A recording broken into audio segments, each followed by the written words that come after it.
last week's Dojo Live on Wednesday. The cast is here. We're here to enjoy having a good conversation. There are 5 key things that came out of that conversation.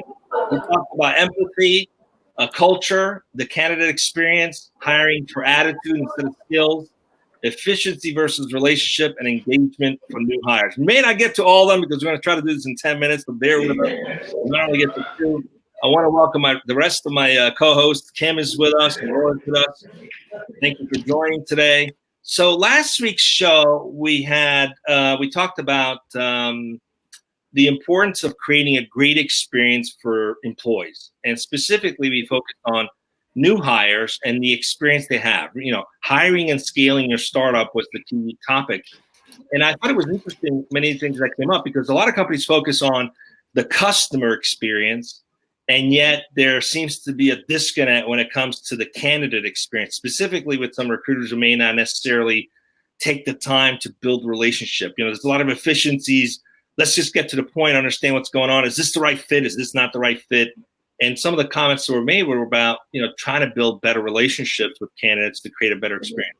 What did you guys think was, out of those 5 points, that resonated the most with you that you want to comment on today?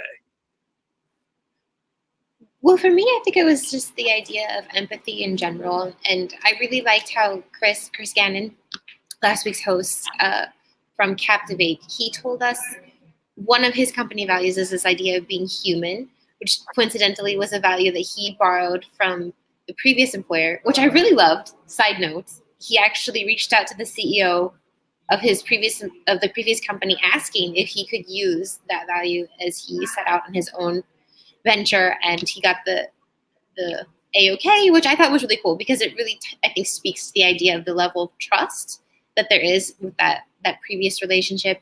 And I think that just this idea that more and more companies, values aren't just something that they have on a wall, it's something that they actually live. And I think that particular value of being human, right, he lived it out by allowing that value to continue to grow and to go elsewhere, which I thought was pretty cool. But this idea of being human, I think Chris touched on something, and he said that there are 3 major decisions, right, that people make in their lives, and that's where they're going to live, who their partners are going to be, or if they choose not to have one, and then I think this idea of where they're going to work.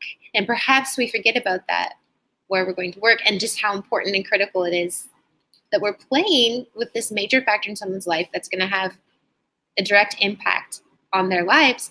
And so this idea of having to try to make that empathetic, making that a good experience, putting that humanity in the process, every time we're setting up an interview, every time we're going to hire someone, or even every time we're going to decline to hire someone, I think that it's important to keep that in mind.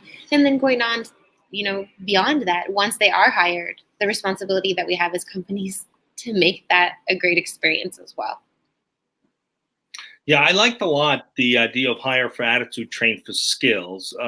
Specifically, I think I want to add more to that in the idea of intention, hire for intentionality. I think it's important to identify people who have empathy, emotional intelligence, but also their intention. What is sort of their purpose in life, and aligning those with the organizational purpose as well. I think that's really important.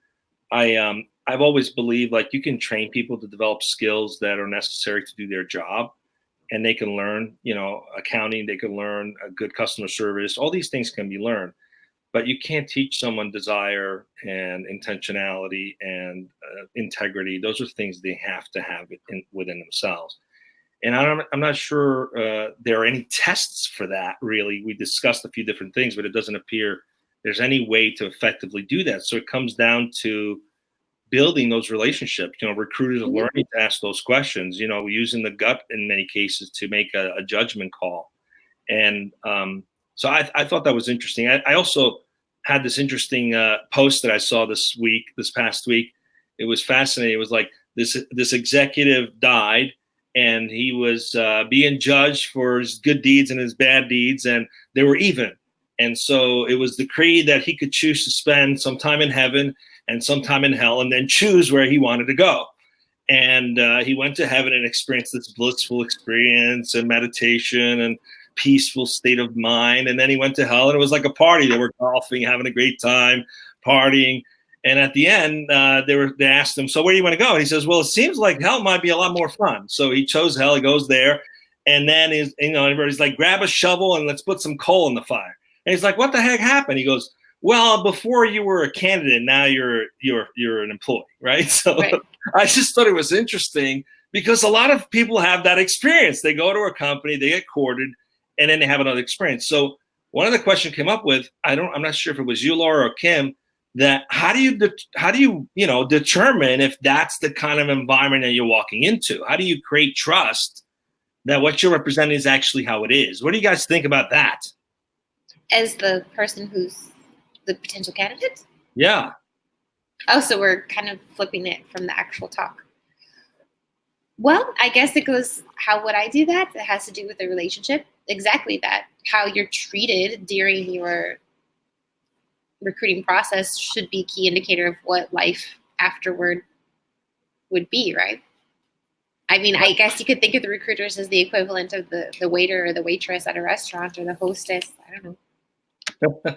But then it came to about engagement, right? We talked about, I think it was you, Laura, who mentioned, but how do you go beyond the great experience in hiring and then keeping that employee engaged? How do you create an environment where they don't feel like, oh, it was a great process, but now I'm here, I'm just like everybody else, shoving the coal into the fire. So how, do you guys remember what the comment he made about that, or have any thoughts around that, Laura? I think it was you who brought that question up. Yeah, I was the one who brought that question up, specifically because of what you said, that sometimes when you are in the recruitment process, everything's like flowers and sugars, and sometimes when you get to the real job, once you're hired, sometimes what happens is that basically the magic disappears of that. And I think that's really related to the company's culture that we actually talked about, that the culture and the candidates' experience through the recruitment process and how were they related. I think that, for example, here at Nearsoft, we have our onboarding process, which is really important when they get here. It's not like they went through a good recruitment process and then everything disappears. We have something where we make them feel like they belong in the company. You know what I mean, guys? Yeah, and I think I saw the posting you made a few days ago, which is a fantastic testament, if you will. What happens when perhaps you have an employee who's hired for something and then they realize this isn't really what I want to do, or they realize, well, this is something I'm really great at, or I'm not succeeding at this. What happens to in a lot of companies is like, okay, well, bye-bye, see you later, right? But, because we care so much about the people, what happens? And can you share a little bit of your story? Like, you shared a story online on LinkedIn about, moving over to DojoLIVE and getting this opportunity and discovering something. Please share that a little bit, because I think that's an opportunity for employers to learn the importance of not just creating a great experience in the hiring process, but continuing that life cycle experience with the employee the same way you would with clients. Go ahead. Yeah, well, when I started here at Nearsoft, I was in a different role, a completely different role from what I'm doing right now. Right now, I'm audience development manager, something that I had no experience with. But when changing roles, I think Nearsoft really helped me on making that transition where I'm actually currently at, right? And it has to do with the team, actually, from you guys. I think that it's really important when you hire somebody for a certain role and sometimes it doesn't work out. What you said, in some companies you're okay, you didn't work in here, so bye-bye.